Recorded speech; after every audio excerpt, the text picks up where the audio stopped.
गरीब ब्राह्मणाची परमपरीक्षा आणि स्वामींची कृपाशक्ती. अक्कलकोटच्या भूमीत सकाळचा प्रसन्न प्रकाश पसरला होता. मंद वारा वाहत होता आणि मंदिरातील घंटांचा आवाज जणू संपूर्ण विश्वात पसरत होता.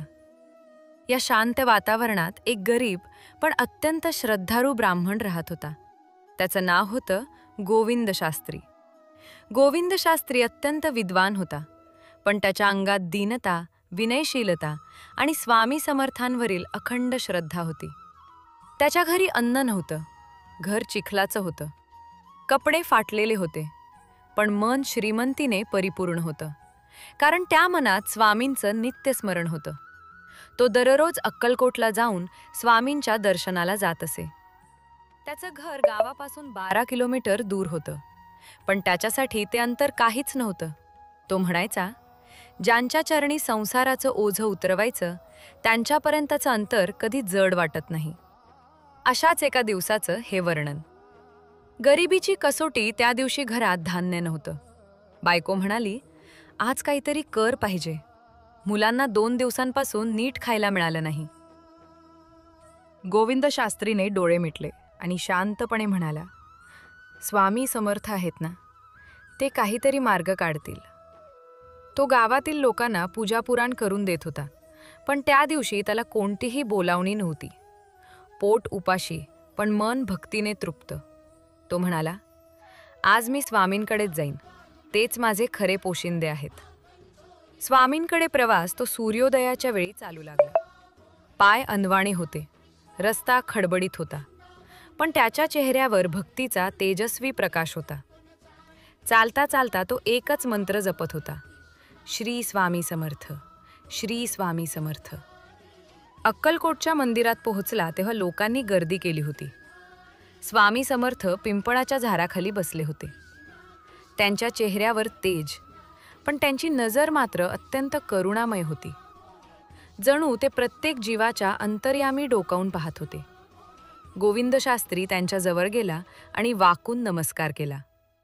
स्वामींनी त्याच्याकडे पाहिलं आणि म्हणाले, बापा, आज कसा आलास? घरची कामं झाली का? गोविंद शास्त्री थोडं हसून म्हणाला, महाराज, गरिबी आहे, पण काळजी नाही. तुम्ही आहात ना? स्वामींनी काही क्षण त्याच्याकडे एकटक पाहिलं. ते म्हणाले, गरिबी ही कसोटी आहे, शिक्षा नाही. पाहू, तू ही परीक्षा कशी पार करतोस? गोविंद शास्त्रीने काही बोललं नाही. त्याने डोळे मिटले आणि स्वामींच्या चरणी डोकं ठेवले. अनोखी परीक्षा सुरू होते. अचानक स्वामी समर्थ जोरात म्हणाले, काढा हा माणूस, याच्या अंगात अहंकार भरलाय, याला आमच्या दर्शनाची पात्रता नाही. सगळे चकित झाले.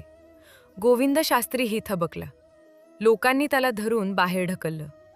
त्याचं मन दुखी झालं, पण तो म्हणाला, स्वामी मला का हाकलतात हे मला कळत नाही, पण त्यातही त्यांची इच्छा असेल. तेव्हा स्वामी म्हणाले, हे बघा, हा आमचा भक्त नाही, हा भिकारी आहे. ह्याने आमच्या येथून पाय काढावेत. गोविंद शास्त्रीच्या डोळ्यात पाणी आलं. त्याचं मन ढवळून निघालं, पण तो म्हणाला, ज्यांनी मला हाकललं तेच मला बोलावतील, कारण स्वामींच्या परवानगीशिवाय पानही हालत नाही. तो बाजूला जाऊन शांतपणे बसला. स्वामींची कबुली, खरी परीक्षा. संध्याकाळ झाली. सर्वजण निघूतू लागले. स्वामी अचानक उठले आणि म्हणाले, गोविंद शास्त्री कुठे आहे? त्याला बोलवा. लोक अचंबित झाले. गोविंद शास्त्री धावत आला आणि पाय पडला. स्वामींनी त्याला उचललं आणि म्हणाले, बापा, आज मी तुला परीक्षेला टाकलं. तू एकही क्षण माझ्यावर संशय घेतला नाहीस, म्हणूनच आजपासून तुला कधीही अन्नाची, पैशाची किंवा मुलाबाळाच्या सुखाची कमतरता भासणार नाही. त्यांनी आपल्या कासवाच्या पिशवीतून एक जुनी चांदीची मुद्रा गोविंद शास्त्रीच्या हातात ठेवली. स्वामी म्हणाले, ही मुद्रा आहे संकटमोचक. तिला जिथे ठेवशील तिथे लक्ष्मीचं आगमन होईल. गोविंद शास्त्री आनंदानं भारावला. तो म्हणाला, महाराज, तुम्ही माझे देव, माझे पोशिंदे, माझी शक्ती. घरी परतताना घडलेला चमत्कार तो मुद्रा खिशात ठेवून घरी चालू लागला.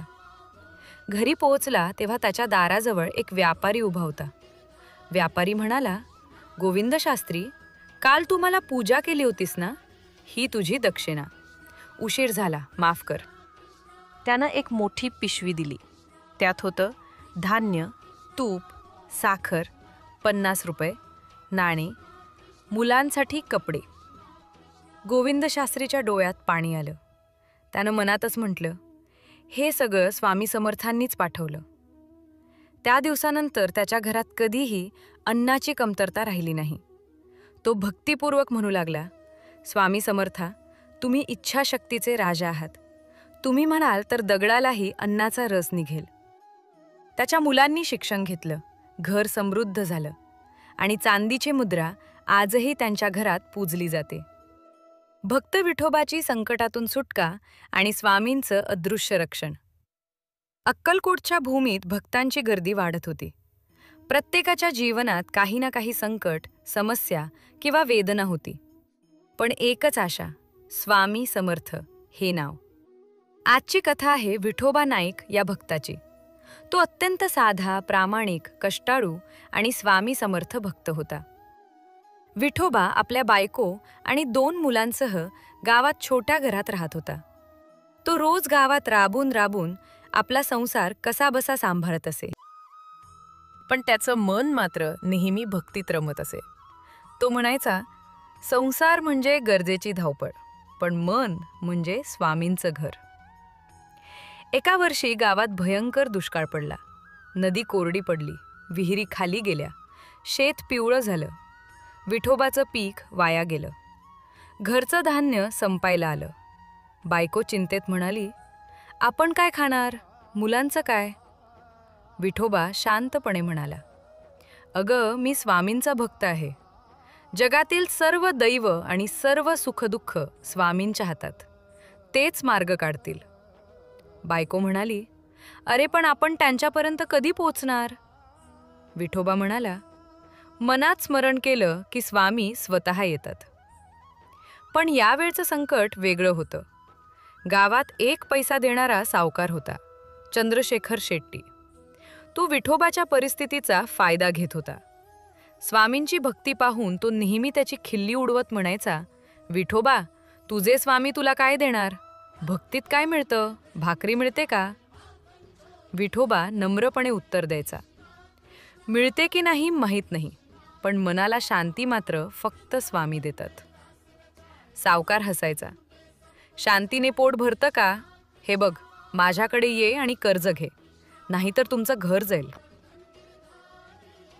विठोबाने कर्ज घेतलं नव्हतं, पण सावकार त्याला त्रास द्यायचा, कारण स्वामी भक्त लोकांची खिल्ली उडवण्यात त्याला आनंद मिळायचा. एक दिवस अचानक विठोबाचा धाकटा मुलगा तापाने थरथरू लागला. ताप इतका वाढला की मुलाच्या श्वासातही अडथळे येऊ लागले. गावात डॉक्टर नव्हते, औषधं नव्हती, पैसा नाही. बायको रडायला लागली, स्वामी तुला वाचवतील म्हणतोस, पण आपलं मूल तर हातातून निसटतंय, काहीतरी कर. विठोबाच्या डोळ्यातही पाणी आलं. त्याने मुलाला उचललं आणि म्हणाला, माझ्या स्वामी समर्थांकडेच आता ह्या जीवाची धाव. त्याने मुलाला उचललं आणि अक्कलकोटच्या दिशेने चालू लागला. रस्ता खडबडीत, जंगल, दगड, पण हातात मुलगा आणि मनात एकच श्रद्धा. अक्कलकोटच्या मंदिराच्या जवळ येताच एक विचित्र घटना घडली. एक मोठा साप त्याच्या मार्गात आला. बायको ओरडली, थांब, आपल्यावर संकट आणू नकोस. पण विठोबा म्हणाला, जिथे स्वामींचं पाऊल पडतं तिथे विषही अमृत होतं. साप शांतपणे बाजूला सरकला, जणू स्वामींनी त्याला आदेश दिला असावा. विठोबा पुढे चालत राहिला. मुलाचा श्वास मंद होत गेला. तो धावू लागला, स्वामी, स्वामी, माझ्या मुलाला वाचवा. शेवटी तो स्वामींच्या पिंपळ वृक्षाजवळ पोहोचला आणि मुलाला स्वामींच्या चरणाशी ठेवून रडू लागला, महाराज, हे तुमचं मूल आहे. जर माझ्यात चूक असेल तर शिक्षा मलाच द्या, पण हा बाळ निर्दोष आहे, त्याला वाचवा. स्वामी समर्थ ध्यानात बसलेले होते. ते हळूहळू उठले आणि विठोबाकडे आले. त्यांनी मुलाच्या कपाळावर हात ठेवला आणि म्हणाले, बाळा उठ, दत्तगुरूचं रक्षण तुझ्यावर आहे. तेवढ्यात मुलाने डोळे उघडले.